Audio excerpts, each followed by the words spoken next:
Folks, this here's a quick video on our build for our Overlander 2011 Toyota FJ Cruiser.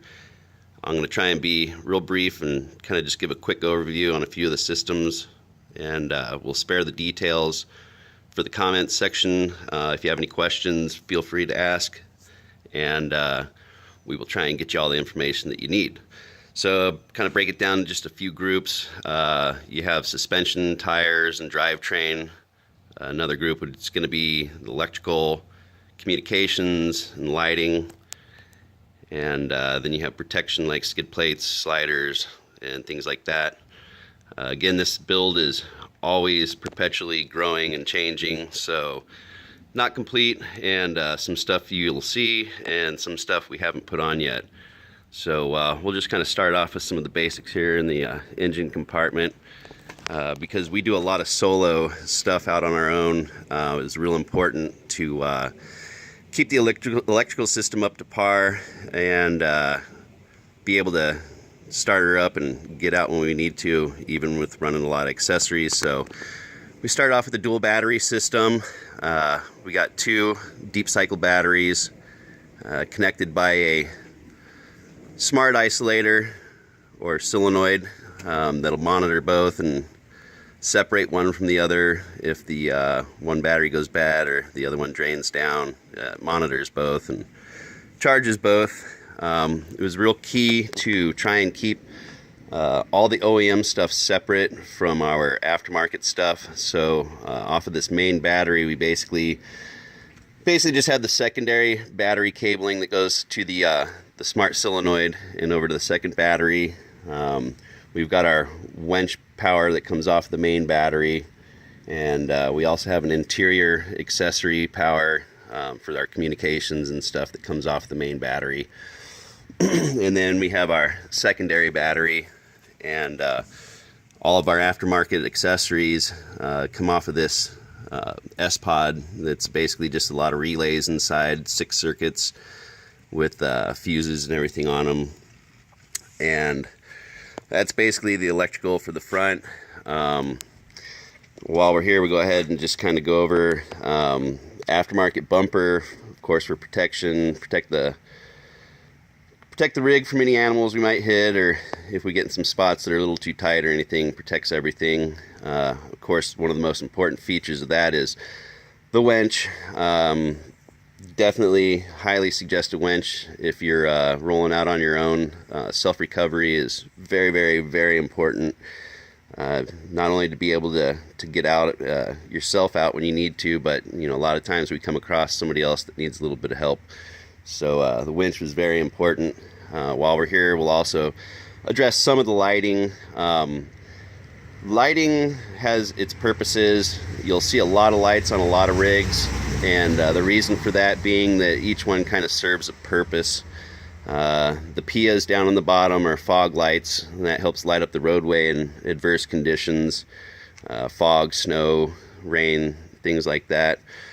We have HID lamps with a driving pattern. These are really long range lights. You'll find that a lot of lights don't have the long throw that you need, and these help us see down the road when we're at highway speeds, and be able to see a lot of the animals that are in the roadway that present hazards to us. And then we just have basically stock lighting on the headlights. I think we upgraded the lamps, and that's about it.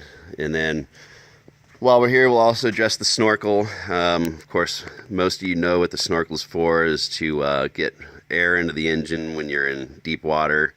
Out here in the desert, it also helps us get clean air from up top instead of through the wheel well where the original intake was from.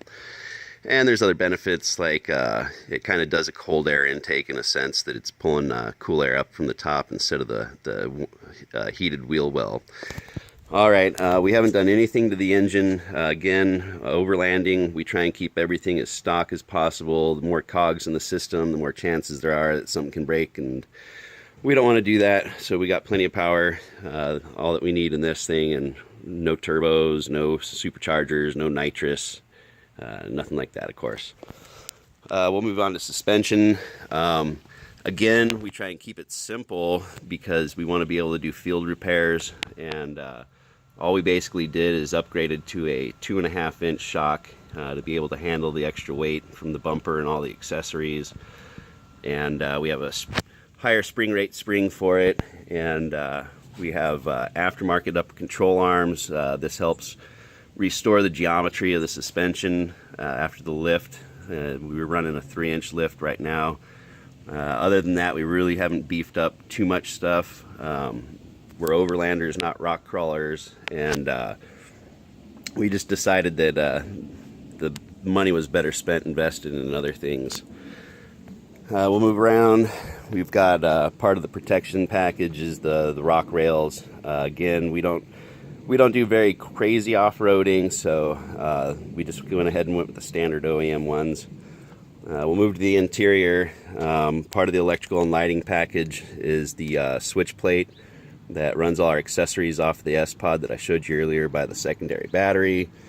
The scan gauge here works with the OBD2 system in your vehicle. We're able to monitor a lot of systems, electrical, water temperature, oil temperatures, things like that. We've got a winch control power, be able to disable the winch from interior, from the inside, just to make sure nobody else plugs in and runs our winch, and to be able to disable it for safety reasons and purposes.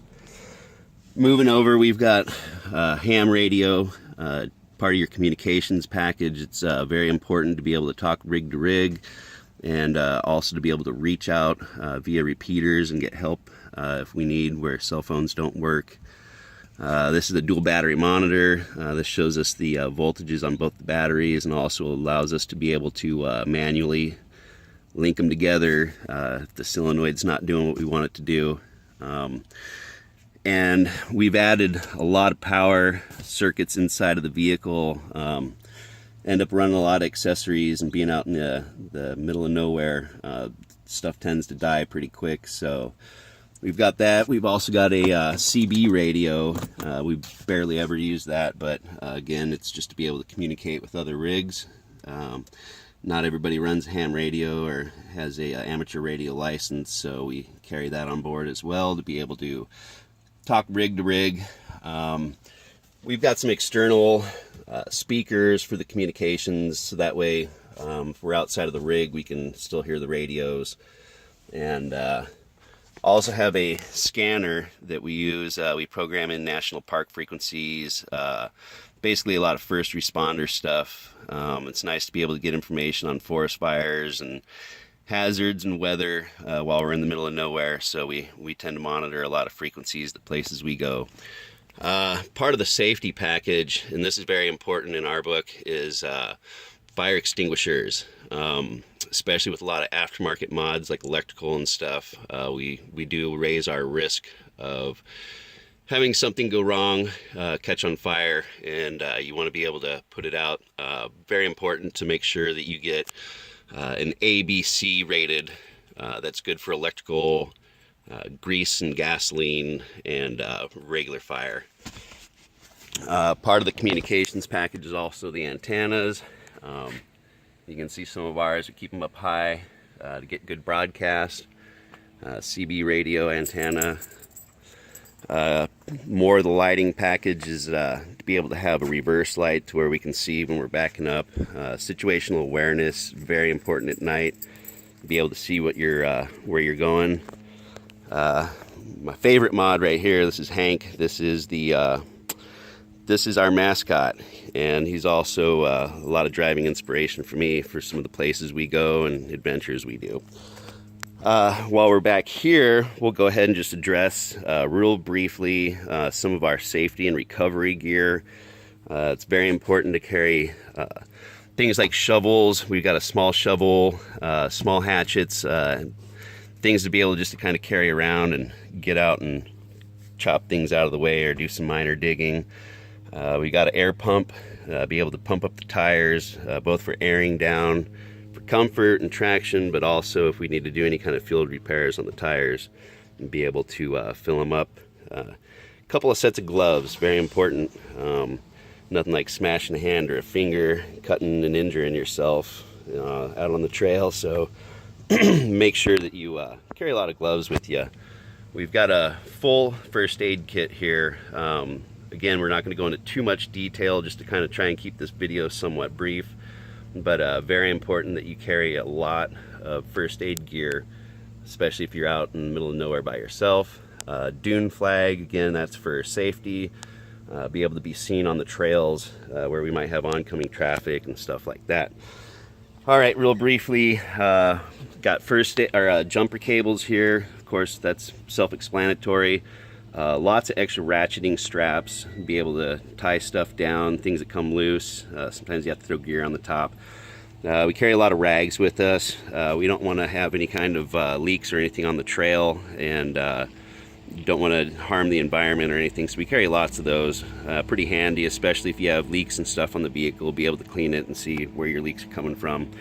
Winch controller, we keep 2 of these in the vehicle. We've had one go bad before, so that's pretty important to make sure you be able to use your winch.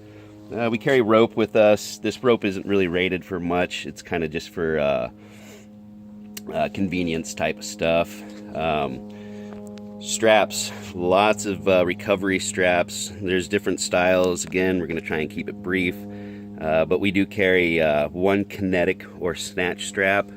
We carry one regular toe strap that is not kinetic. A couple tree savers to be able to wrap around trees and be able to utilize objects around to make the recovery safer. High lift accessories, bumper attachments, rock rail attachments, base for the high lift, a lot of shackles, or D-rings or clevis attachments, depending on what you want to call them. We also have the receiver hitch recovery point here. Some of the other things we carry is some extra rope and a belt. Believe it or not, that belt comes in very handy. One of the last times you want to be able to or have to use it is as a tourniquet, but it's always great to carry one of those with you. We also have winch line extensions, and that's for when we're not able to get near the other vehicle that needs to be recovered, or if we need to do like using a snatch block off of some trees, or to get some extra leverage by having like a 2-to-1 ratio and stuff. MaxTrax, these are basically just traction devices here. Many brands out there. We're not going to go into detail why we like these, but we do love our MaxTrax. We have a damper for the winch line here. Very important, especially if you're using steel winch line, to be able to keep that from flying back and injuring anybody. There's some videos out there that are pretty graphic if you want to do some research and see what happens when you don't use one of these and you have a line fail. We also have a tire repair kit. Again, very important to be able to extract yourself, and a lot of times you might burn through your spare tire and need to be able to repair a tire out on the trail. We carry tarps with us, be able to keep rain off of us when we're working on the vehicle or recoveries, and also to be able to put on the ground and crawl around. Also works good as spill control if you have any failures on the fluid systems in your vehicle. The high lift, a larger shovel. Again, these are just for self-extraction. We run just a regular all-terrain tire, nothing too big, nothing crazy, just enough to get us some good traction in the mud and stuff like that. Rooftop tent and an awning. The awning is great to be able to keep all your gear dry when you need to work on the vehicle or do recoveries and maybe just stop and have some lunch. And then basically some area lighting. These LEDs are really bright and will light up the area, really handy in recovery situations and setting up camp and stuff like that. So anyways, I probably skipped some stuff and probably spent too much time on other stuff, but that's basically just a quick overview of our build. Again, if you guys have any questions or comments or anything, please let us know and we'll try and answer anything we can. All right, have a great afternoon.